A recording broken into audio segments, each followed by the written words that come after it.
Jadi harus difahami bahwa belajar menerima nasihat itu sangat penting bagi orang-orang yang berilmu. Karena orang-orang yang berilmu itu biasanya nggak mau diberi nasihat. Karena udah cukup. Karena ilmunya itu ibarat air dalam gelas itu udah mau tumpah dia sudah. Jadi udah nggak bisa diisi air lagi, nggak bisa. Dia biasanya seperti itu, rata-rata. Sehingga itu juga merupakan kesombongan. Nah, di bulan Ramadan seperti itu sombong, ya dia kena. Kena tetepan.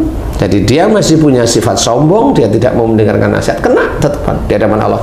Walaupun dia puasa, karena kalau puasanya insya Allah itu jadi, insya Allah puasanya itu kelar, selesai, tapi dia sombongnya muncul, nggak mau diberi nasihat muncul, keminternya muncul, egoisnya muncul, tetap kena dia di titik-titik itu. Nah, Ustaz, masalah itu dalam keluarga nih Ustaz, di bulan puasa ini merasa bapak atau ibu atau suami atau istri ini merasa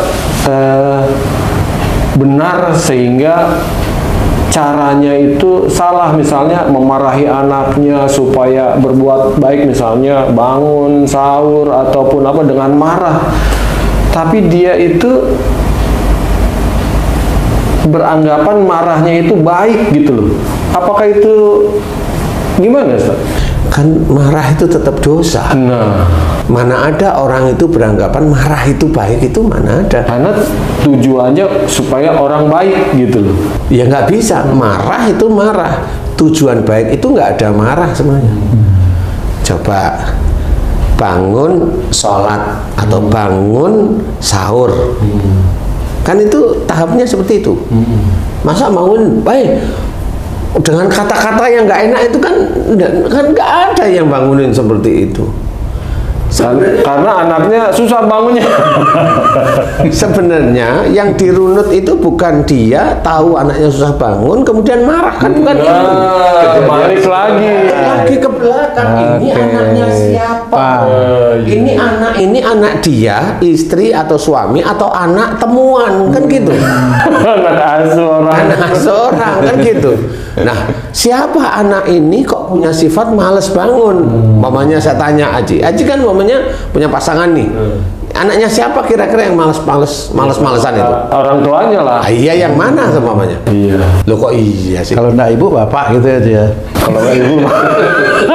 Nah, itu yang harus tahu itu orang tuanya.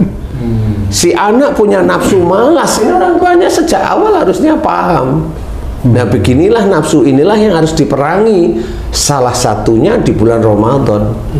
Nafsu malas. Nafsu malas. Loh iya, nafsu muncul nafsunya itu malas sebenarnya.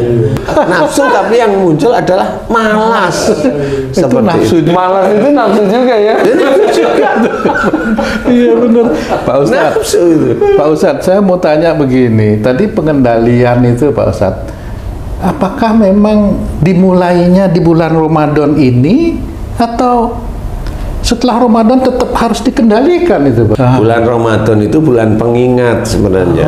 Jadi kalau kamu bertanya saat ini, ya alhamdulillah kamu baru sadar kan gitu ya. Alhamdulillah kamu baru sadar. Ada setitik harapan. Ya.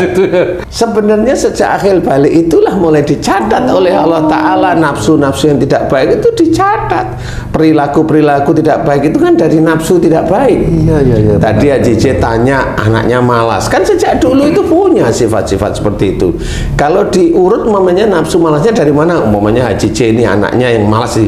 Nggak tahunya dari ibunya. Kenapa? Emang ibunya malas. Itu dimohonkan ampun gitu. Lah ibunya dimohonkan ampun, di luar ibunya harus mohon ampun dan dimohonkan ampun, dia sendiri juga harus berubah agar anaknya nggak malas. Beginilah cara namanya taubatan nasuha seperti ini. Umpamanya cara berpikir agresif, kalau mendengar orang ngomong itu langsung mau jawab, itu kan nafsu. Nafsu mau menjawab. Nafsu mau menjawab walaupun jawabnya itu belum tentu benar. Lagi udah lah, banyak kan salah akhirnya. Iya. Kan gitu. Kalau mendengar suara orang, nafsu ingin menjawab, tapi menjawabnya kesinggung. Iya. Lah, ini kan sama nafsu. Semua ini sebenarnya ada nafsu. Makanya nafsu-nafsu baik aja lah yang dikerjakan. Nafsu baik aja apa? Sholat ya baik. Tapi kan sholat baik itu kan nggak boleh namanya sholat terus cepet-cepet. Sehingga nggak bisa, nggak tumaninah sebenarnya. Insya Allah seperti itu. Jadi tidak boleh walaupun dia mengerjakan baik. Kan harus tartil, berarti gerakan kan harus tumaninah. Tertib ya. Nah, harus tertib seperti itu. Nah, disinilah yang Anda belajar bahwa yang kamu tanyain tadi, di bulan Ramadan itu pengingat lagi sebenarnya. Jadi kamu sudah hidup berapa puluh tahun, di bulan Ramadan baru ingat. Nanti habis Ramadan, Syawal dan seterusnya lupa lagi kan gitu. Nah, kan karena kamu manusia. Jadi nafsu-nafsu ini jangan hanya dilatih di bulan Ramadan, walaupun itu tempat latihan bulan Ramadan. Tetapi dilatihlah sejak dini, sejak dulu. Jadi anak-anak ya dilatih, yang anak terlalu agresif dilatih untuk tidak. Anak yang terlalu kayak di kurungan ayam ya dilatih untuk seperti di apa? Di ring malah lebih besar lah istilahnya, jangan didiemin aja. Seperti itu. Itu juga nafsu. Nafsu apa itu Pak Ustadz? Lah kan nafsu hanya ngurung diri dia. Oh gitu ya? Dia kan nyaman dengan ngurung diri. Padahal kalau dia sebagai manusia, dia kan harus punya jiwa sosial itu punya. Kalau nggak punya, gimana caranya dia itu besok menikah? Bagaimana kalau menikah dia punya anak? Kalau dia hanya di rumah, lampu mati, lampu bohlam putus, dia nggak mau keluar. Lah kan gitu aja sebenarnya. Ya. Berarti banyak nafsu yang harus dikendalikan dan diperbaiki. Nah, itulah. Makanya itu diceritakan yang namanya orang baik itu orang yang insya Allah bisa mengendalikan semua nafsu yang memang itu sengaja dititipkan oleh Allah Ta'ala kepada kita. Makanya kita harus memahami, belajar dari akhlak Rasulullah itu sangatlah penting. Jadi tidak bisa untuk main-main. Berbicara, kamu berbicara, keluarnya keras, emosi, nekan, merentah, marah. Nah, itu kan nafsu semua di situ.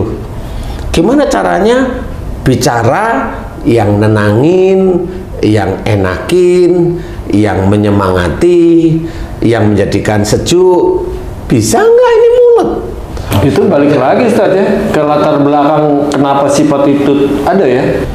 Iya sih. Itu nanti sampai Nabi Adam sih. tapi kan kalau mamanya kamu jawab, dari orang tua saya begitu, doainlah orang tua kamu. Oh gitu ya? Lah iyalah, gunanya kita berdoa itu apa? Oh iya.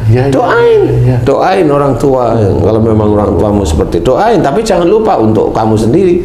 Karena pada saat seorang muslim atau muslimah mendoakan baik orang lain itu ditujukan kepada diri sendiri. Jadi kalau kamu itu ngomong berdoa untuk bicara yang kacau siapa di antara ibu sama bapak, berpikir yang kacau siapa di antara ibu, kamu doain aja terus menerus seperti itu. Di bulan Ramadan atau di luar bulan Ramadan, doain. Nah, di titik itulah insya Allah kamu akan mendapatkan kembali dari doa itu yang lebih baik dari Allah Ta'ala. Kan gitu.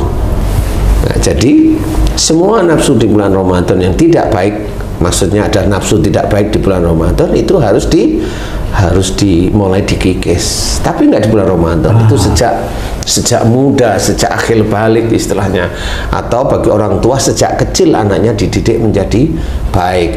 Didik itu tidak memberikan ilmu kepada anaknya saja, tetapi orang tuanya mendidik dirinya sendiri.